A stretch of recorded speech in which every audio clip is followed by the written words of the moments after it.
I will be here. Really? And Linda, will we have his name tag on? Thank you, thank you. Oh wait, I already did that. See that? There, that's why. Well, good afternoon, ladies and gentlemen. You're at the spring meeting of the Oakmont Emergency Preparedness Committee. I'll refer to it as the OEPC, so I want you to know up front that I'm not trying to snow you with an acronym. I'm Al Thomas. I'm the co-chair of the OEPC. The other co-chair is Pat Barkley. And Pat and his wife have been on a well-deserved vacation and they didn't get back till last night, so he isn't here today. Suzanne Cassell here, my partner, is the OEPC Public Information Officer. Now, we want you to know that we're not trying to get high and mighty about this, but what we're trying to do is to get our preparedness committee built the same way that FEMA does things arranged. Now, I know you're going to say, well, they didn't do so good in Katrina, but I think they've improved a million times since then. And I got to tell you this, we've had drills, and the fire captain will come in, and there's a specific way that you have to tell him, or her, of course, what the situation is. So what we're trying to learn is to do it like FEMA wants us to do. Suzanne and I have a PowerPoint presentation that we're going to show you about how you should prepare for disaster and why you should do this for your own good. Before I go any further, though, I want to thank Mike Noble that's coming here and Bob Simpson for their help today. Also, before we present the information, I'd like to tell you a little bit about the OEPC. The OEPC has been put together over 35 years. They started in the early 80s. And my wife, sitting in the back of the room there, was one of the first ones in the group that started this. The purpose, of course, is to prepare us for an earthquake, a fire, or other disaster that might befall. We have secured facilities at the east, the west, and here at the Burger Center. These centers are equipped with generators, a generator, cords, lights, and this is necessary if the event happens at night, that the doctors, nurses, and other personnel that have volunteered to report to these locations will be able to see to provide first aid for the ambulatory. There are cots, blankets, stretchers, and other equipment at each of these locations to help people. Also, we have licensed radio amateur people. Mike Noble there, every Tuesday night, runs a network control. And all of us that are amateur radio operators call in and practice so that when the event happens, we can handle the situation the way you have when you're on amateur radio. We also have retired law enforcement people. And believe me, I spent the first third of my life in mid-America, in Illinois. And we had tornadoes there. We didn't have earthquakes like we have out here. But within minutes after a tornado had gone through, I'm going to call it the scum of the earth, would come out and pick up anything they could find. So I'm really glad that we have these retired law enforcement people that will protect us. Now we're going to get into the presentation of what you need to know and why you need to know. We've been informed by the Santa Rosa Police Department and Fire Department, if it's a really serious situation, you folks are going to be on your own for 2 to 3 days.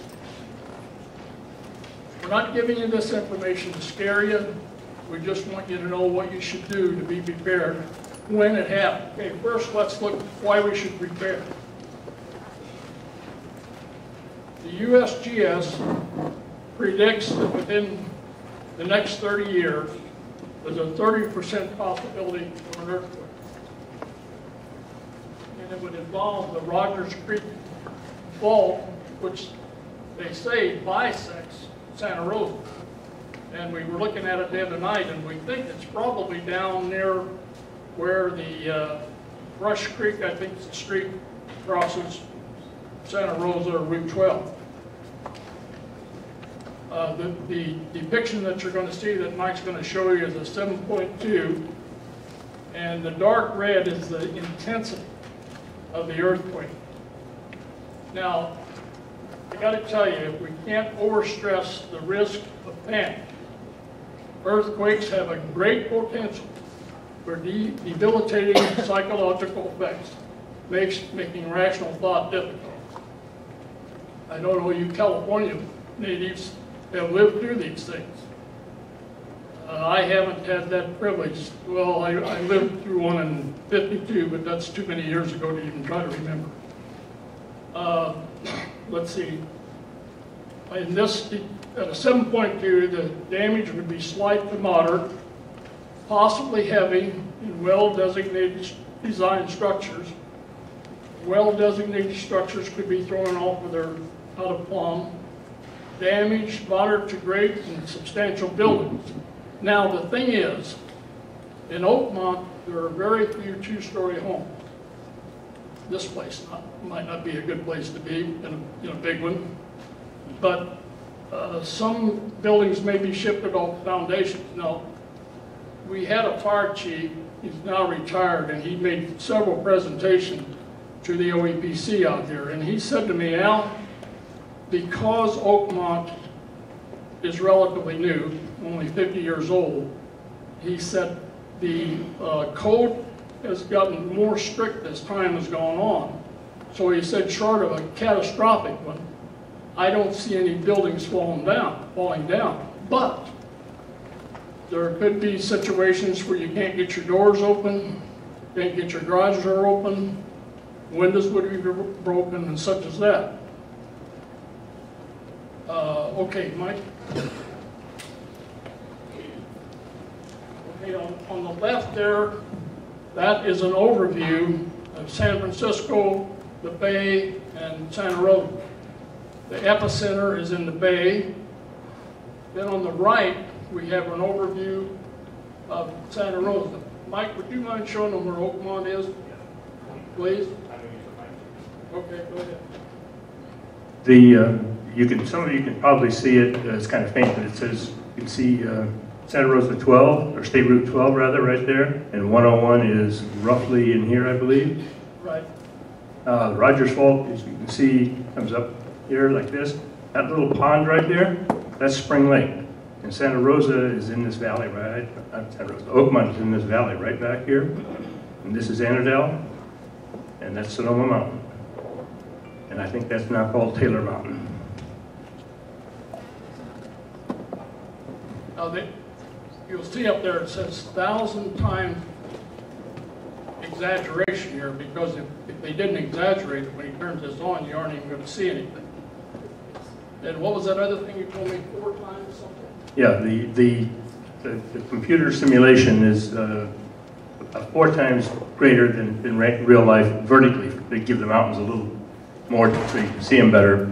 And the motion that you're going to see come in is exaggerated 1,000 times. Bear in mind that if your house moves 6 inches, it's probably off its foundation, and you wouldn't see 6 inches up here on the simulation. So they're trying to make sure that you know that it's pretty severe. And you'll see the colors as it rolls through will change, and red is the heaviest. I'm going to start it up. Okay.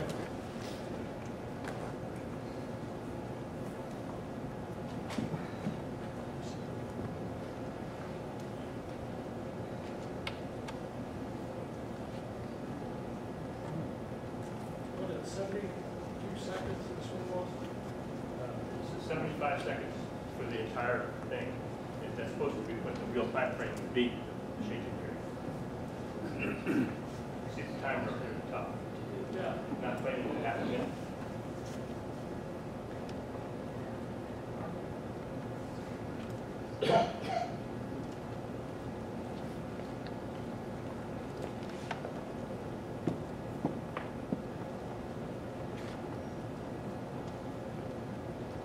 Look closely, you can sometimes see the mountains are sort of wiggling, right?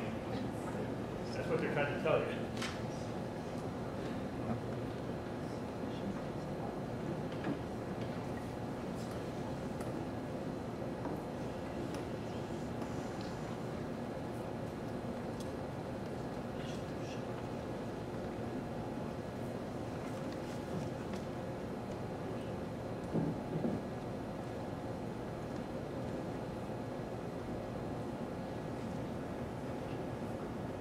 Well, that's when I'd be a nervous wreck when it got done. You know, a friend of mine, in fact, it was Pat Barkley, I think you called it the Loma Prieta earthquake.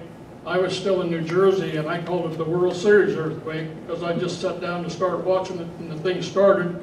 And I think it was Michael said, "What's going on?" And I said, "Brian, you're in an earthquake." And Pat said that his daughter was so scared that she wouldn't sleep in the house for like 3 or 4 nights. And I can see why. Well, not only are we in an area where we can have earthquakes, we've got Annadale right above us here. Prior to man's involvement in forests, about every 7.5 years there was a burn off. Well, they haven't had a controlled burn here since 1997. And of course, since that time, Oakmont and Santa Rosa and Kenwood have all expanded. And there's a ton of debris up there that is great to burn. And so a fire chief, a battalion fire chief for Cal Fire called Annadale a public safety hazard. And again, a fire chief from Santa Rosa, who's now retired, said to me, "Al, that's not it. It's when Annadale's going to burn. At some point, the wind's going to be right, and it's dry already, so it looks like all year it's going to be ready. Just hope that we don't get one, because this chief said it's going to burn down to the golf course. And unfortunately, we live above the golf course. Another thing that could happen, we could have an extended power outage. You know, a few years ago they had I think it was the hurricane, and there were homes that were without power, 500,000 homes that were without power for days and some of them weeks. And the scientists say this could happen on the West Coast with the way weather's changing. Okay, Suzanne, you want to tell them what they should put together? By the way, the other co-chair, Pat Barkley, is the one who put that wonderful PowerPoint presentation together, so we're very grateful to him.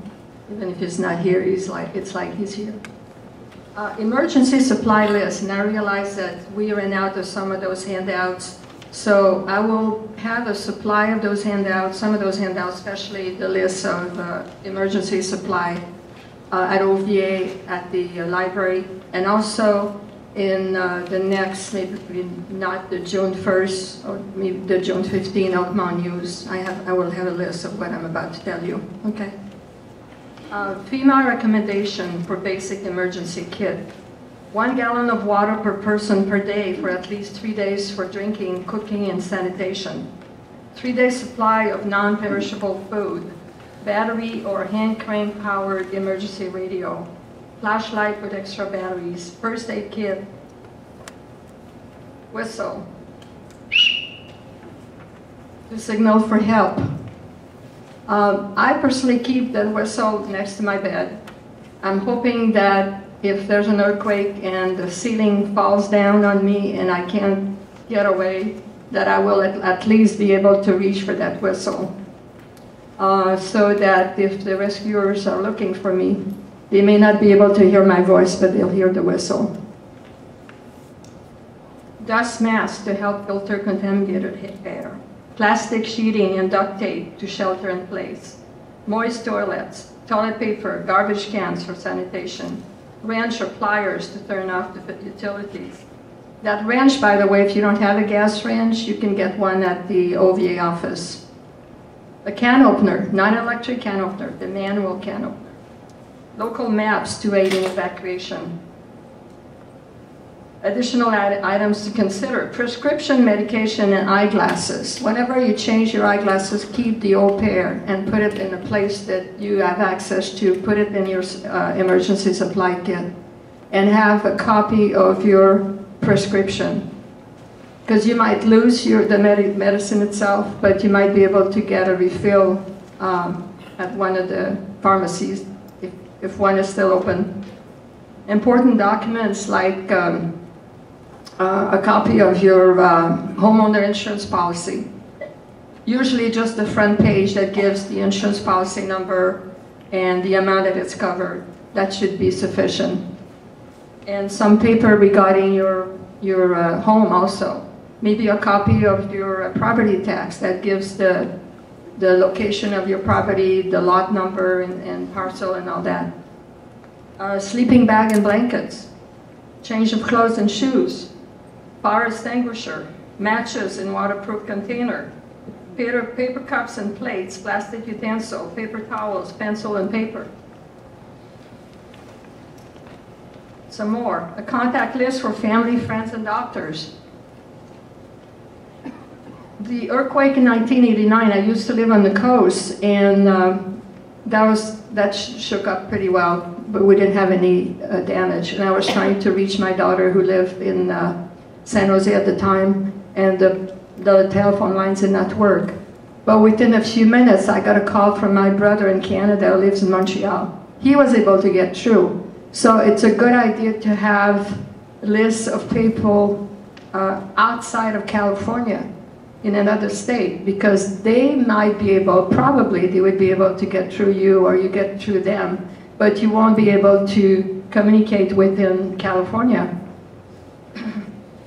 Alternate cooking source and fuel. You could use your barbecue. Just make sure you have an extra propane gas tank. Heavy work gloves, because you'll have some debris maybe to pick up, and so have some good gloves. Soap, detergent, shampoo, toothbrush, toothpaste, tent or other camping equipment. If your house is so damaged that they won't let you go back in it, you might be able to camp in your backyard. Axe and handsaw, broom, goggles, safety glasses, scissors. Al? Okay, not only do you need supplies, you need to plan ahead. You should think about an escape route out of your home. You can't go out the door you normally go out. Think about where you might be able to maybe break a window and get out. You should think about evacuation routes away from your home, either on foot or in your car. You also need to think about if there's a fire and word comes out, you've got to get out in 10 minutes. Decide what you need to do to secure your house as much as you can.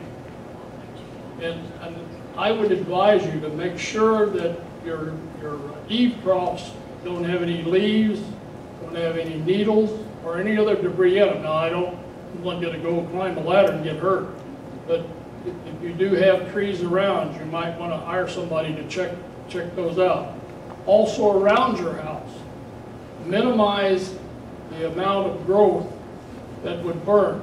And there's some things that burn with intensity.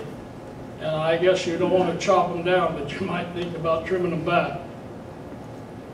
In your car, never let your gas tank get less than a quarter full. Let your neighbors and or your citizens organized to prepare for emergencies know if you have any special needs. I know that Sue, in her preparation of these Coke sheets, has a designation if the person in that house needs special needs.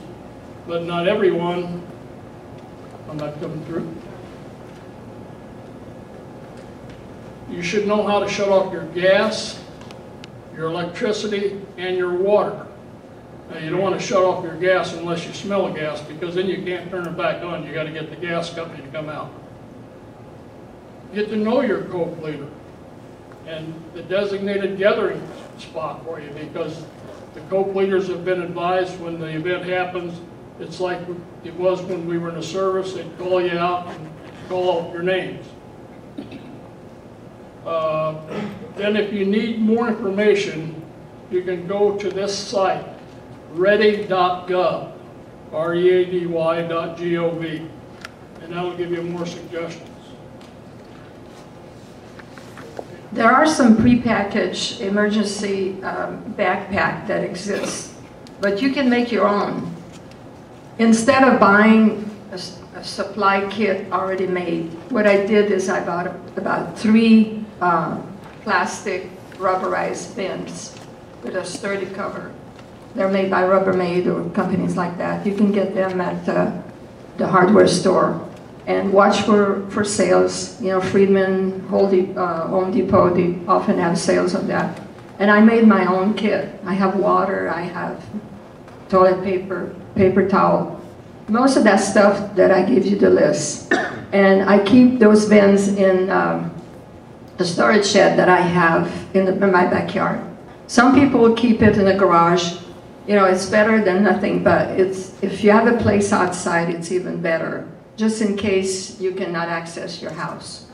And what I need to do, because you're supposed to do that every 6 months or every year, is to rotate your supplies. There's no expiration date on a gallon of water, but just for safety purpose, I use that water to water my house plants, and I put fresh water in my kit. Most of the can, if you have cans of soup, or they usually have an expiration date, so it's better to, you know, bring them in your house, use them, and put some fresh one in your kit. So this emergency backpack, whoops, yeah, this emergency backpack, it's an easy one to get if you just want to buy it. It's already made. I also made myself what we call a go bag, and there was a few handouts that you may or may not have been able to get. I copied that from the President Market a few years ago. It was printed on a blue sheet. That also will be in Oakmont use. That's a reduced kit that you should keep maybe next to your bed if you need to be evacuated at night, early morning. And I put one in the trunk of my car. So that way, if I'm gone somewhere and I cannot come back to Oakmont for some time, then I have some supplies in my car. I have some water, I have a flashlight, I have copies of important documents, I have a change of clothes and shoes, and a blanket, and some power bar in case I'm stranded somewhere. Because, you know, you look at what happened in Carlsbad, you know, last night. People were told to evacuate. They had like 10 minutes, and there are thousands of them. And if they were not ready, they just left. And they might be stranded somewhere in some evacuation center for days, and they don't even have, you know, soap or towel or toothbrush or toothpaste or water. So if they had and maybe some of them did, but if you had what we call a go bag, you just grab it and go. Also, for those of you who have pets, and we have many pets in Oakmont, there are little children. You know, we won't want to leave them behind. But if you have a pet carrier and you have some food, you know, you can take your pet in that carrier.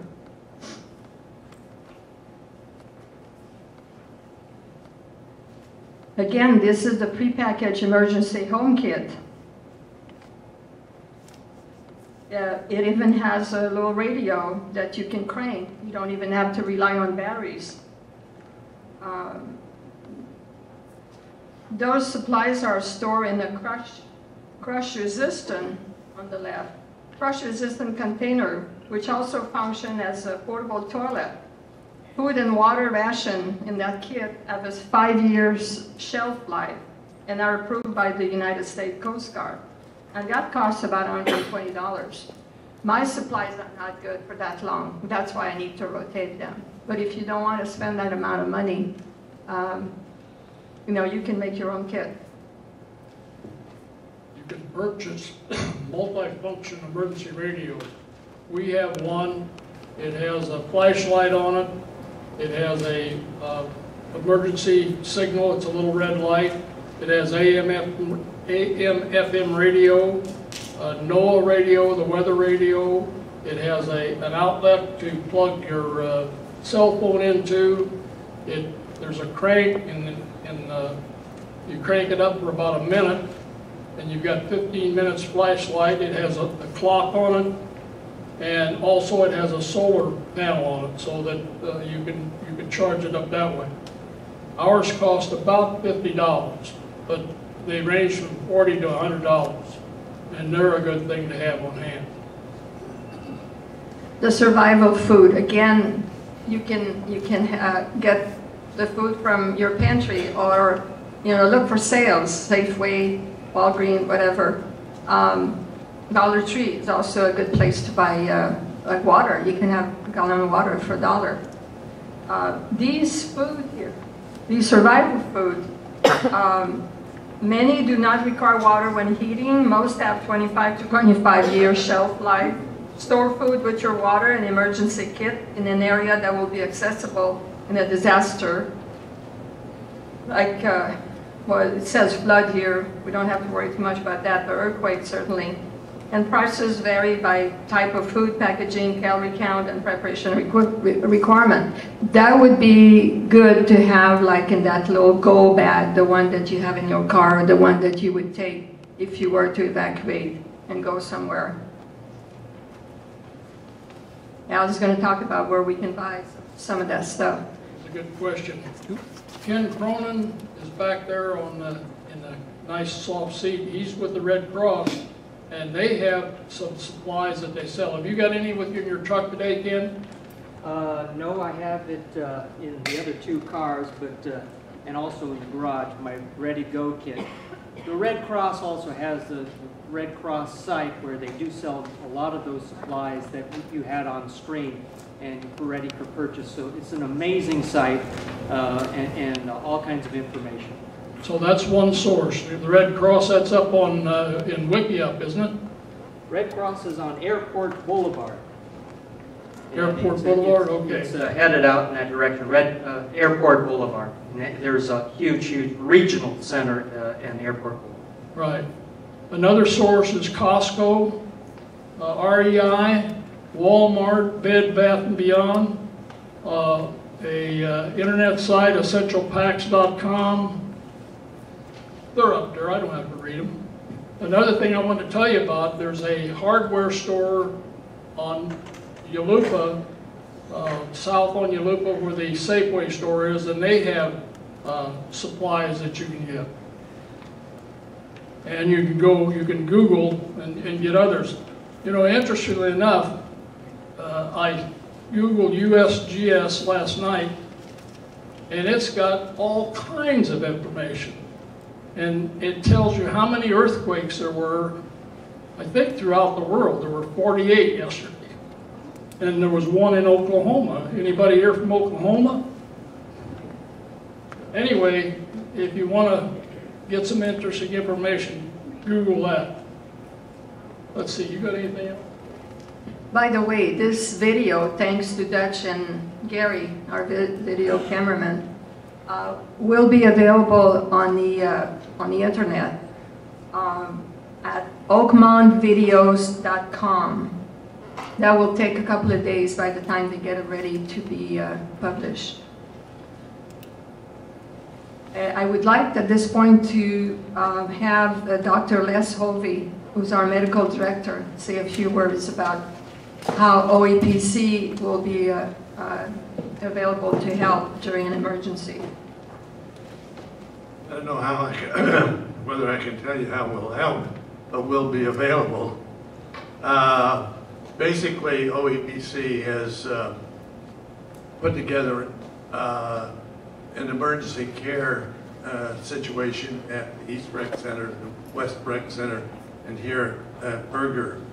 Now, most of the doctors, like myself, are retired. We're old enough to not want to spend a lot of money for the state, so we're retired physicians, and we really don't have the ability to write prescriptions or to suture up wounds. So the mission of Oakmont is to provide for triage and getting ready for transport to a proper location where further care can be done. And I think we have that pretty well in hand by the equipment and facilities we have at each place now. And this is all on a volunteer basis. We are in desperate need of nurses, doctors. I and my wife will be leaving this fall to move to Spring Lake, so you're going to need a new medical director. And I hope Pat can find one, or Al. And I think that you'll be in good hands. We are really, I think, making the step with Pat into the pattern of upgrading ourselves to a FEMA or incident command type structure, which is really very much indicated. We don't have that at the present time, but we do need to be in close cooperation with the city of Santa Rosa and ourselves so that we get the best of care for the people that are here. We have a large population, and a good share of them are quite vulnerable. There are not many of us who don't have some kind of problem that needs medical care. And speaking about medical care, I'd just like to for you to make a mental note about many medications require that they be kept in a cool place. It would be very important if you're, for example, a diabetic, to have enough insulin ahead so that in case something happened, you would have insulin for the next 3 or 4 days to a week. There are cardiac medications that are required by people to maintain their own healthy cardiac status. And many of them will require some kind of structured environment. And I would suggest you get one of the small carriers like I have here. It's the show and tell part. And in your refrigerator, there are reusable materials that you can put in the bottom, and for at least 24 hours you will have good coverage, your medications will be stable. But if you keep them in the garage where it's hot, medicine will not last, and it will not be good, and this will not be good for you. So just keep that in mind. Another good way is to keep your medications in a plastic bag in the refrigerator so that you just pick them up, put them in here, and go. And that would get you through that initial period quite safely. I don't think there's anything more I can add to the program right now except what you have.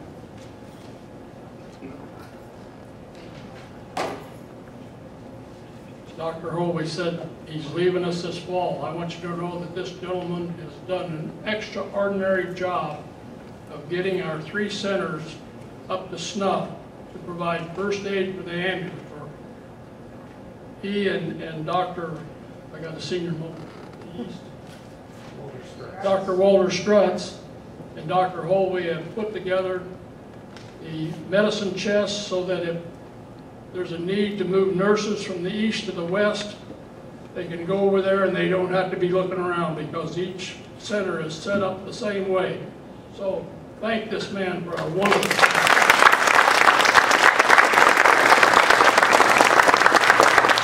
Thank you, Al. One other thing I'd like to say about the incident command structure.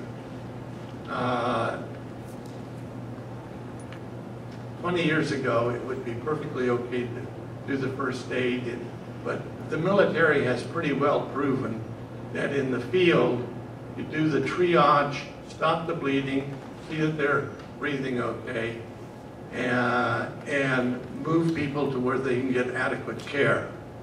Now, my experience in the last 6 years, there have been a lot of people that have been groaning that, you know, we couldn't suture wounds, we couldn't do this, we couldn't do that.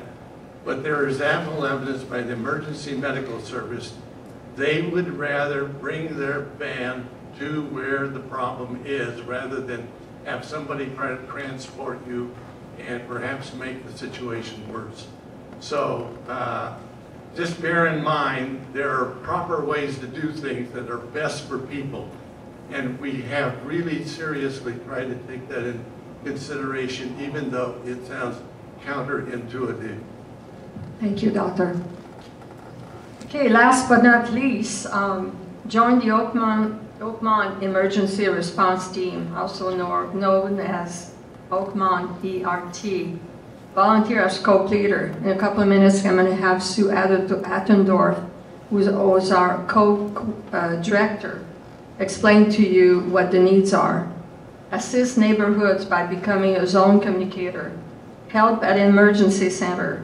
Become a licensed amateur radio operator and help with communication. It's not hard, it takes little time, costs nothing. We provide the training, the orientation, and materials when needed. Be a part of the solution. Help us to help yourself, your neighbors, and Oakmont. And there were some forms in the back. If there's some, there might be some left, a little yellow form that you can fill out and tell us where or how you can help. But at the minimum, we'd like to have your email address. How many people got an email message reminding you of this meeting today? Okay, so that's the only way we're going to use your email, is to inform you of meetings and some other important information. Sue? Sue is our COPE coordinator or COPE director. COPE leaders, okay. Okay, well, let me start off by saying I assume that most of you know what COPE stands for. It stands for Citizens Organized to Prepare for Emergencies. And one of my watchwords as I have formed COPE, and I've been doing this now for 10 years, is that in a community such as Oakmont, at times of an emergency, whether it be a dire emergency or an individual one, your neighbors really are your closest family. So what we have been doing for this last 10 years is building COPE families. Typically, a team has anywhere from maybe 6 to 20 homes, depending on the topography of the land, because as I build a team, I look at what would be an appropriate central meeting place for that team. And then, based on our ages and so forth, I say no one should have to walk more than 4 house lengths to get to the central meeting place. Now, COPE continues to develop. I currently have 218 teams here in Oakmont. That's covering about 85% of our community. But I have to continue to look for new leaders in many cases.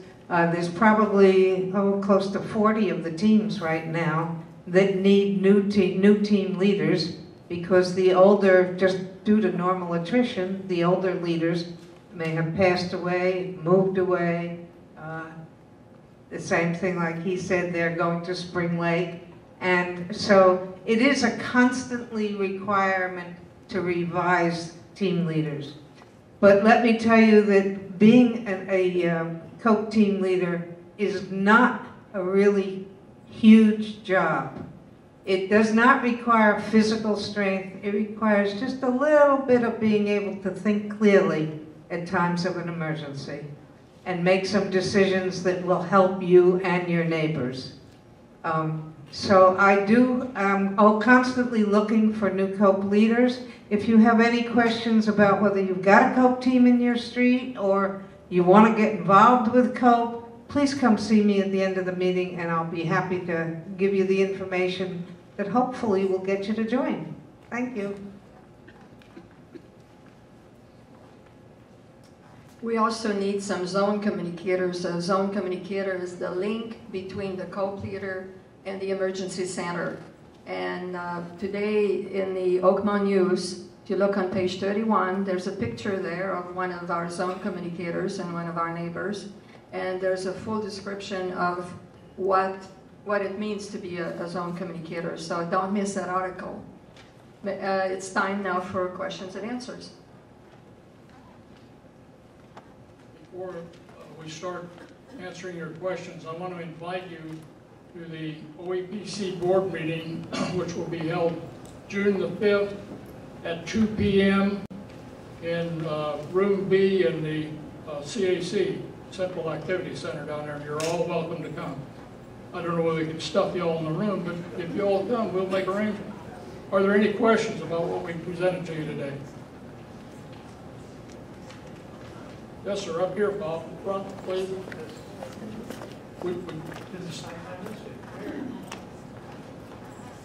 Sorry, I just missed. Where did you say the article about the description? He wants to know where the article is. You said it was on page 31 of the Oakmont News that came out today. Okay. Yes, sir. Any other questions? I want to thank Al, Susan, and Sue for being here today. I've been to other meetings in the past, and I'm one of the COPE team leaders for the Twin Lakes Homeowner Association, and one of the best ways that we have found to get people to work together is a newsletter. This is one that came out just this month, and we have all of our residents listed by name, address, phone number, and email if at all possible. We have that about COPE in here, but I'll be happy to go ahead and leave a copy here with the members today. I just want to say this, I feel, is a really important issue that we have, and I'm real glad that we have a large turnout today. Thank you. Yes, thank you all for just let me mention, and you're going to be out there. I wouldn't leave you out. Sue asked me to ask how many of you would like to be COPE leaders. Hold up your hand. There's one. Keep doing it. Come on, come see me. Okay. Thank you. Bob, the lady, oh, she's got a mic. Go ahead. I don't have questions, I have a couple comments. Okay. Kind of supplement what you all said. And the first thing that I thought of is when you're talking about the central point of contact outside of the area, that it's not just for you, it's really more for your family and friends that don't live here. If you have a central point, I remember as a kid, you know, we all knew that if anything happened, we were to call Aunt Miriam. And then everybody else knew to call Aunt Miriam to find out how people are. So it's not just you and one person, it's you and your whole family and your friends. That's an excellent point. Thank you very much. I'd like to add to that. Our family, we have daughter in Tennessee and daughter in San Francisco. And so our family plan is we call Tennessee first so that we each know what's happening to the other one, rather than try to figure out between Santa Rosa and San Francisco how to communicate. Good point. Anyone else? I wasn't done. Oh, you weren't? I'm sorry. I also wanted to say, we talked about making sure you have your medicine. Also make sure if your pet takes medicine that you take your pet medicine as well. And the last thing I wanted to say is, in regards to the zone communicator and the COPE team leaders, it's an extreme, they're both extremely important jobs that need to be done, but they don't take a lot of your time. So if you're thinking that time is an issue, if you have the skills to be either one of these, please volunteer, because it does not take a lot of your time. Thank you, and they're really basic, because remember, we got these volunteers, doctors, nurses, radio operators, people that are going to fill out forms that are going to come to these 3 centers. But we don't know what's happening at your home in Oakmont, so that is so important to be on a COPE team, because then they will be able to check on you. So we think that the COPE team and the zone communicators are very basic. Yes, ma'am. In the event that one of our centers is down due to the earthquake. I'm a Coke leader. I would notify, or who would notify our zone leaders so that we'd know where to go and what to do? Well, we have radio people. George is one for the West. Anyway, we have people at each location, and they don't have to be mobile amateur radio operators. We have what are called walkie-talkies, so they'll be able to let you know which location is up. May I? Sure, go ahead, Sue. The way the zone communicators are trained, or will be trained, is that should there be an emergency, the first thing they do is they radio into one of the 3 centers that they're attached to.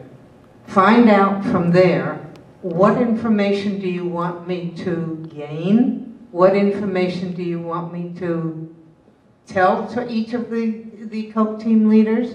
And then they would go to each of the COPE team leaders and do that communication and find out from the leader, what questions do you have and what information do you need to have transmitted back to the center? And this would go back and forth as long as the emergency existed. Does that answer it? Thank you, Sue. Can I add to that? Yes, George. If you think about the process here, we're starting with a disaster. So we're hooked in through people who are Oakmonters, who are ham operators and have equipment right behind the deck, right back there. We're hooked into the emergency system for the county. So we're online with what's happening there. Then each of the 3 centers, East, Berger, and West, has a ham operator who can work within Oakmont to help understand what's going on here. But think about how many people are here. And Sue, how many groups did you say you have? At this point, 218. 218. So for that group of people to come backwards up to the 3 centers really means that you're going to work through these zone coordinators. And one of the reasons this is so important is because the #1 thing that the fire and police are going to want to know as fast as possible is who's in trouble, how many people are in trouble, where are they in trouble, okay? And think about it, 218 people aren't going to be communicating out. What will be great is we have one central place communicating out. We get a high level of interaction with the people who are providing help. Thanks, George. Incidentally, too, although we've got this Radio Shack in the back of the Burger Center here, Fred Pokinghorn and John Felton, 2 people that I know of, have mobile radio equipment in their vehicles, so that if this was knocked out, we still would have communications capabilities to the outside world. Mike? Yeah, I just was going to add briefly, everything that's been said about the communications is correct. Bear in mind that, well, again, we have 4,500 people here, and just like medical, communications will be triaged also. If you want to know something that is not urgent, it may take hours or even days to get the answer. We only have so many, we don't have an infinite number of different communications channels. It all has to funnel down one pipe eventually. And all kinds of other people in the Santa Rosa area would be using the same circuit, so we certainly would have to do this triage. Highway 12 will be an emergency vehicle only road in all probability, or an unknown period of time. Thanks, Mike. Any other comments or questions? Well, I certainly want to thank all of you for being here. We really appreciate it. I think this is one of the largest attendance we've had. And with Pat Barkley taking over, you're going to have some great programs, I'm going to tell you. Thanks a lot for coming.